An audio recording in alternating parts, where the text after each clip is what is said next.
let's talk about nuclear power production. What do you know? What do you know about nuclear power production? What's the actual fuel used? What is this green stuff in these pictures here? Hopefully you know it's uranium. Now, in nuclear power production, what we actually want is uranium-235. So that means that it has 235 protons, neutrons put together, right?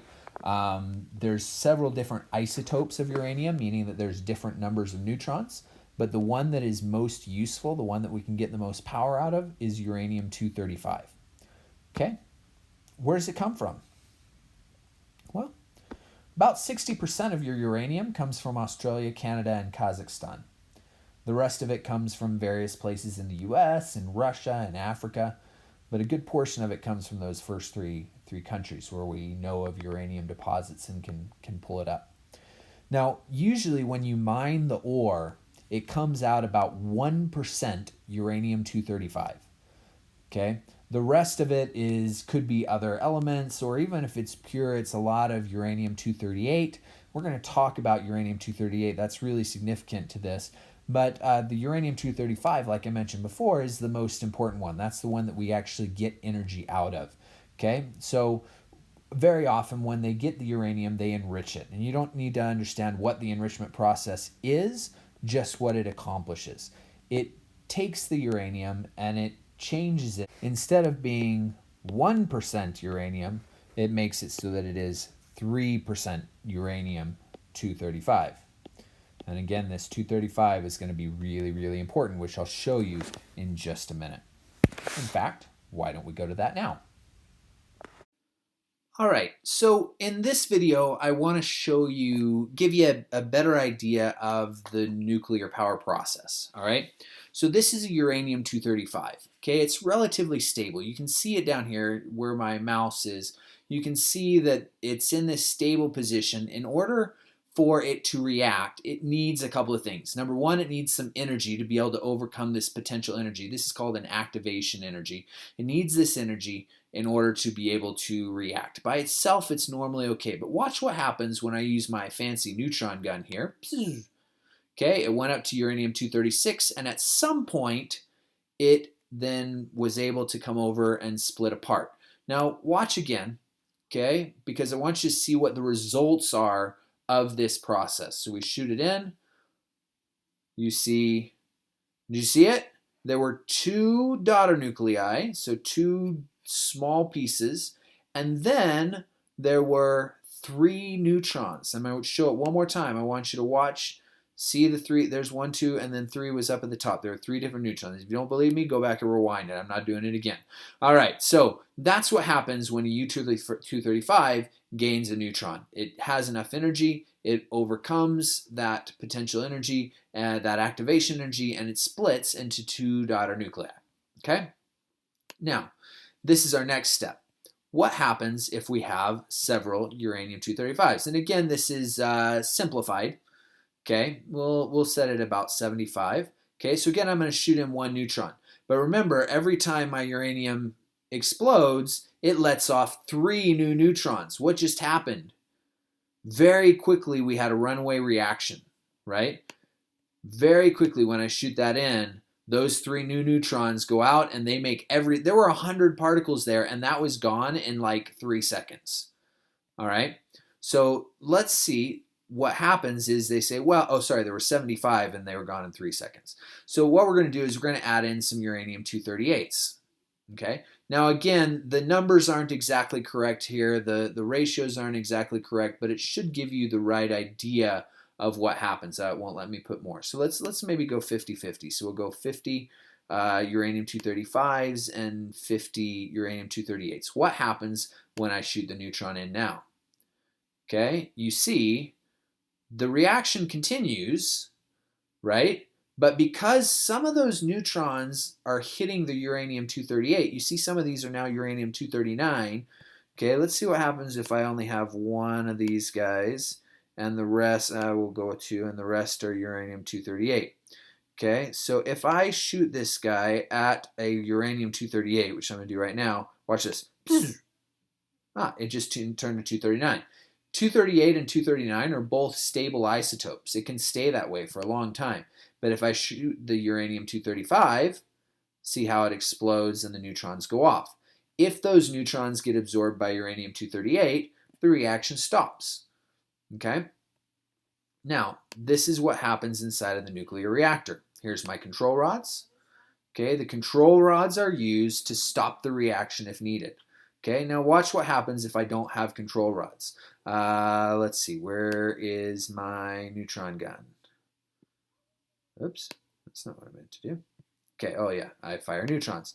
So I shoot in a couple of neutrons. If there is no control rod, you see the power output right here goes up really quick. There's a very quick reaction that's happening here. That is a nuclear disaster right there. Okay, we're going to go ahead and reset it now. If I bring up the control rods and we fire the neutrons, what happens?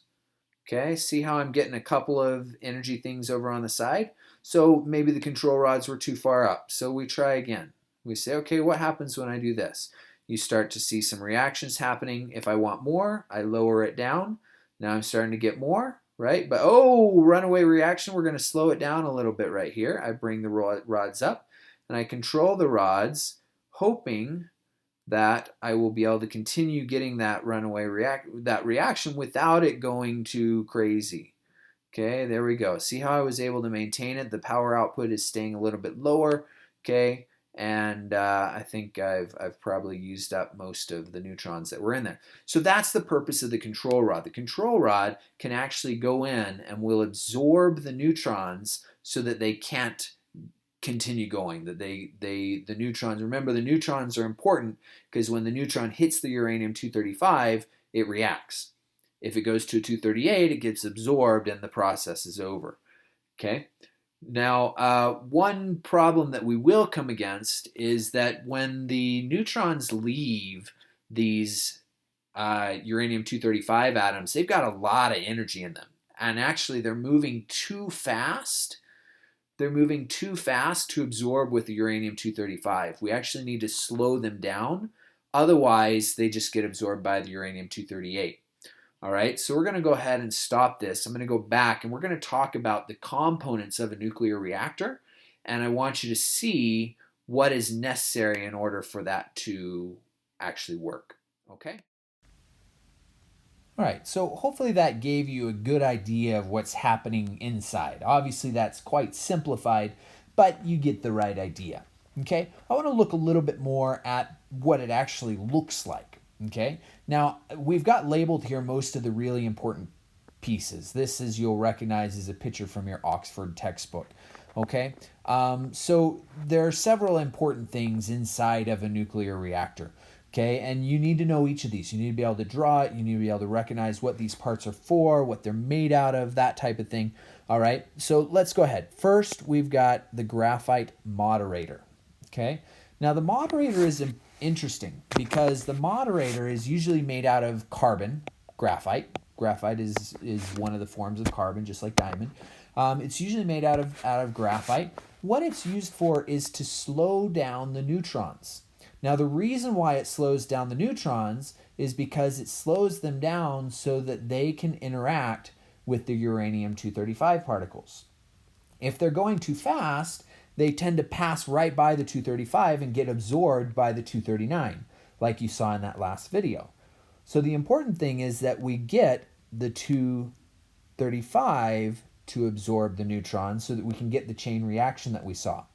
So if the neutrons are going too fast, they don't join with the 235, they do join with the 238, which is bad. So the moderator actually slows the particles down so that the chain reaction can occur, so that we get more reactions. Okay? That's what the graphite moderator does. Secondly, we have the control rods. Okay, the control rods are these guys right here. Okay? The control rods are used to slow down the reaction. They actually absorb the neutrons. Okay?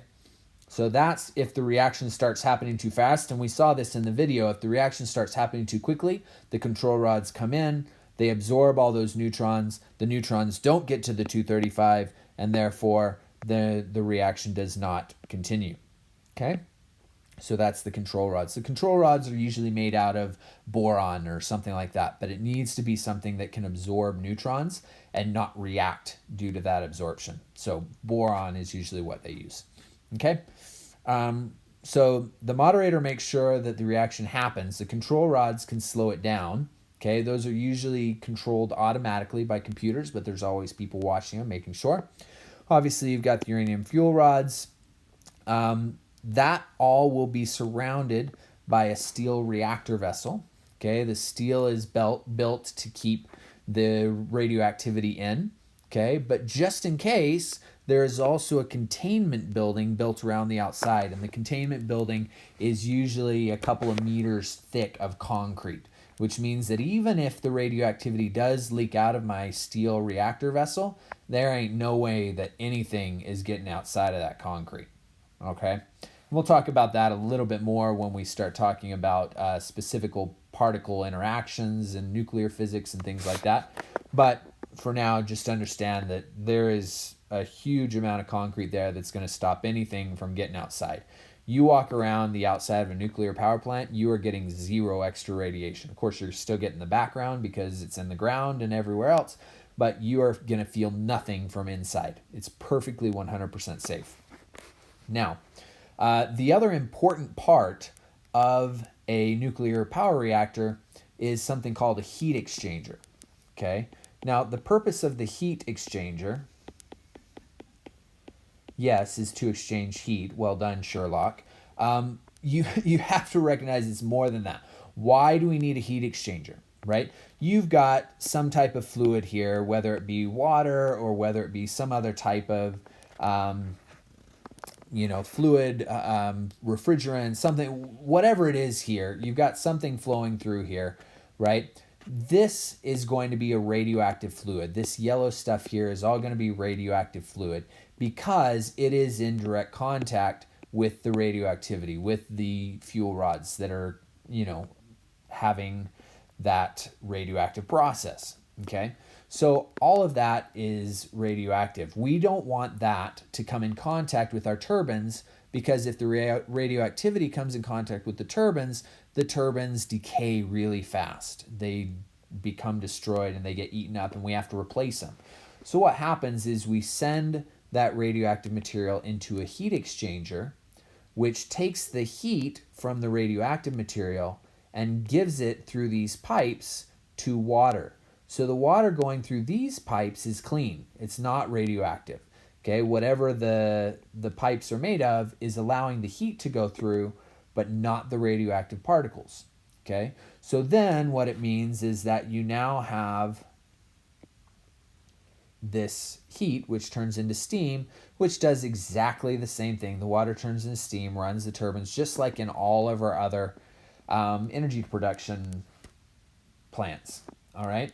So the heat exchanger, again, remember, is to exchange the heat, but not the radioactivity, so that we don't destroy our turbines. All right. So yeah, make sure you recognize each of those individual pieces. You know what they're for, and be able to talk about it because that is very, very common on your IB exams. Okay, we just talked about those two. So moving along, we've got then, this is a couple of different pictures of nuclear power plants. It's again just so that you have an idea of how it works. You still have the same thing. You've got fuel rods, you've got control rods, you've got the moderator in there. This one has a heat exchanger right here, right? This heat exchanger takes your hot radioactive fluid and runs it directly through the water, which then turns to steam and goes out. You also have the one similar to what we just talked about, where you run it through, and again, this way you heat up your water and then it goes out as steam. So in both situations, you have this idea. The only difference is just kind of how it's oriented and how it's situated, but they all follow basically the same idea.